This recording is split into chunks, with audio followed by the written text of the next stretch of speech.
Halo teman-teman semua, kenalin aku Amanda Fitriani, mahasiswa Universitas Satya Tera Bhinneka, Prodi Bisnis Digital dengan NIM 24022212274. Di sini saya akan menjelaskan terkait kajian kritis wawasan kebangsaan dan ketatanegaraan, tugas PKN kami. Jadi di sini saya akan menjelaskan yang pertama itu ada radikalisme dan terorisme. Radikalisme adalah suatu ideologi atau gerakan yang ingin mengubah sistem atau struktur masyarakat secara drastis dan cepat, seringkali dengan menggunakan cara kekerasan atau ekstrim. Kemudian, radikalisme dapat berupa suatu gerakan politik, agama, atau sosial yang ingin mengubah nilai-nilai dan norma yang ada dalam masyarakat. Radikalisme dapat berdampak negatif pada kehidupan berbangsa dan bernegara, seperti memecah belah masyarakat dan mengancam keamanan nasional. Terorisme adalah suatu tindakan kekerasan atau ancaman kekerasan yang dilakukan untuk mencapai tujuan politik, ideologi, atau agama. Terorisme dilakukan dengan cara brutal dan tidak pandang bulu sehingga menimbulkan ketakutan dan korban jiwa di kalangan masyarakat sipil. Perlu diingat kembali ya teman-teman, radikalisme dan terorisme ini adalah dua konsep yang berbeda meskipun keduanya dapat terkait dalam beberapa kasus. Kemudian di sini ada korupsi dan dampaknya. Korupsi adalah suatu tindakan penyalahgunaan kekuasaan atau wewenang untuk kepentingan pribadi atau kelompok. Korupsi ini dapat berdampak negatif pada kehidupan bermasyarakat, seperti orang bakalan gak percaya lagi sama yang akan terjadi dan menghambat pembangunan ekonomi. Kan sering juga tuh banyak banget sekarang korupsi di sini kan guys. Terus kita kalau disuruh orang tua belanja ke warung gitu, ke kedai, uangnya itu kita ambil, bisa juga dibilang korupsi itu loh. Kemudian demokrasi dan Pancasila.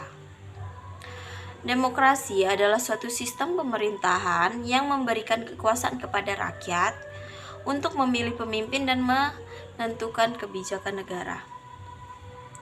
Ini sering pasti tahu lah ya, setiap pemilu tuh. Jadi situlah kita harus gunain hak pilih kita ya teman-teman, jangan golput lagi, banyak banget itu seringan itu. Kemudian Pancasila adalah ideologi negara Indonesia yang menekankan pentingnya nilai-nilai seperti keadilan, kesetaraan, dan persatuan. Demokrasi dan Pancasila dapat berjalan bersama-sama untuk menciptakan masyarakat yang adil, makmur, dan sejahtera. Dan selanjutnya ada 4 pilar kebangsaan. Yang pertama itu ada Pancasila, kedua ada Undang-Undang Dasar 1945, kemudian ada NKRI, dan yang terakhir ada Bhinneka Tunggal Ika. Keempat pilar ini merupakan landasan bagi kehidupan berbangsa dan bernegara. 4 pilar kebangsaan dapat membantu memperkuat identitas bangsa kita. Kemudian dari 4 poin ini aku bakalan jelasin tentang Undang-Undang dulu ya.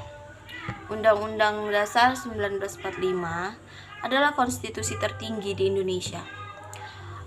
Undang-undang mengatur struktur dan fungsi pemerintahan serta hak dan kewajiban warga negara. Undang-Undang 1945 terdiri dari beberapa bagian termasuk yaitu pembukaan yang menjelaskan tentang tujuan dan cita-cita negara. Yang kedua ada batang tubuh yang mengatur tentang struktur dan fungsi pemerintahan, dan yang ketiga atau yang terakhir adalah perubahan untuk memperkuat demokrasi hak asasi manusia. Kemudian aku bakal ngejelasin NKRI. NKRI adalah bentuk negara Indonesia menekankan kepentingan kesatuan dan integritas wilayah. NKRI terdiri dari beberapa komponen, termasuk wilayah Indonesia yang terdiri dari beberapa provinsi dan kabupaten atau kota, Kemudian pemerintahan yang sentral dan otonom. Dan yang terakhir adalah sistem pemerintahan yang demokratis dan presidensial. Kemudian aku juga bakal jelasin yang Bhinneka Tunggal Ikanya deh, biar sekalian ya kan. Tadi kan Pancasila udah, jadi ini yang Bhinneka Tunggal Ikanya. Bhinneka Tunggal Ika adalah semboyan negara kita ya, yaitu berbeda-beda tetapi tetap satu jua. Semboyan ini menegaskan pentingnya persatuan dan kesatuan dalam keberagaman.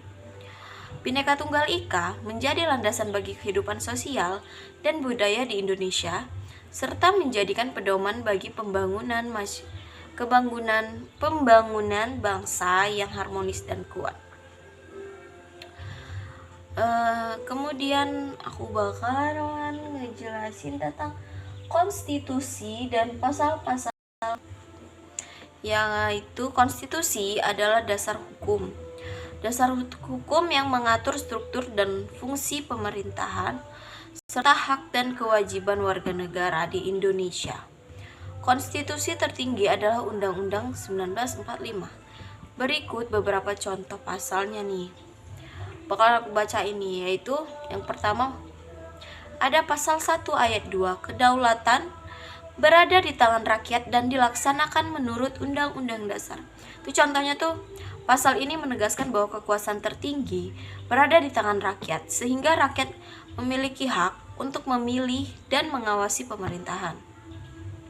Kemudian ada pasal 27 ayat 1, yang dimana segala warga negara bersamaan kedudukannya di dalam hukum dan pemerintahan, dan wajib menjunjung hukum dan pemerintahan itu dengan tidak ada kecualinya. Contoh, pasal ini menegaskan bahwa semua warga negara memiliki kedudukan yang sama di mata hukum, sehingga tidak ada diskriminasi atau perlakuan khusus bagi siapapun. Kemudian ada pasal 28 ayat 1, kemerdekaan berserikat dan berkumpul, mengeluarkan pikiran dengan lisan dan tulisan dan sebagainya, ditetapkan dengan undang-undang. Itu contohnya kayak pasal ini nih menegaskan bahwa warga negara ini memiliki hak untuk berserikat, berkumpul, dan mengeluarkan pendapat, sehingga kebebasan berekspresi dan berorganisasi dapat terjamin. Selanjutnya ada pasal 30 ayat 1, tiap-tiap warga negara berhak dan wajib ikut serta dalam usaha pembelaan negara. Contohnya itu, pasal ini menegaskan bahwa warga negara memiliki hak dan kewajiban untuk ikut serta dalam pembelaan negara, sehingga keamanan dan kedaulatan negara dapat terjamin.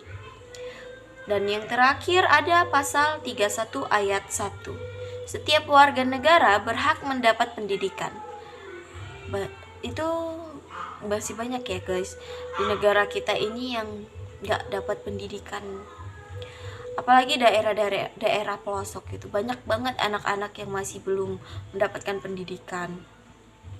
Jadi dengan pasal ini menegaskan bahwa warga negara memiliki hak untuk mendapatkan pendidikan, sehingga pemerintah wajib menyediakan akses pendidikan yang merata dan berkualitas. Dan yang terakhir aku bakalan ngejelasin tentang ini, hak, kewajiban, dan HAM.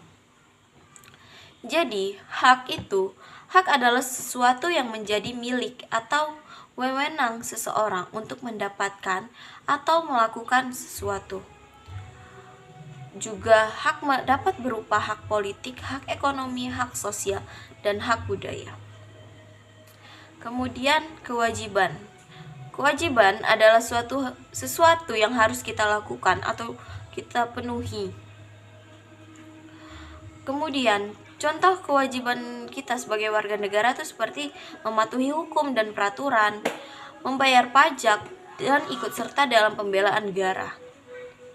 Kemudian HAM atau hak asasi manusia. HAM adalah hak-hak dasar yang dimiliki oleh setiap manusia sejak lahir dan tidak dapat diganggu-gugat.